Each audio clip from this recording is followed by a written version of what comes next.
depuis 17h jusqu'à 21h environ. Tout s'est très bien passé, aucun incident à signaler. Mais là, vous le voyez sur ces images, depuis environ 15 minutes maintenant au pied du tribunal de grande instance de Paris, eh bien, il y a ces personnes. Le feu, c'est parce qu'il y a eu un drapeau américain qui a été brûlé, déposé sur ce feu tricolore au pied du périphérique. La circulation automobile est totalement interrompue. Et ici, eh bien, de nombreuses personnes récupèrent de quoi faire des barricades. Il y a des barrières, des poubelles.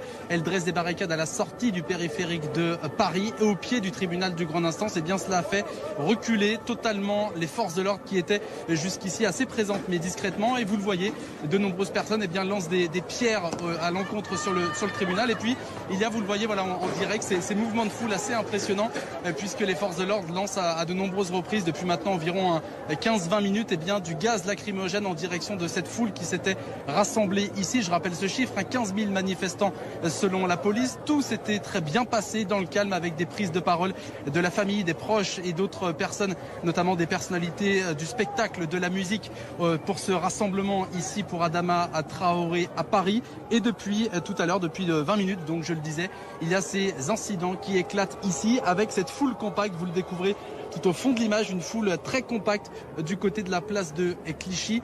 Mais eh bien, les forces de l'ordre maintenant reculent, sont positionnées à l'intérieur du tribunal et lancent à de nombreuses reprises du gaz lacrymogène.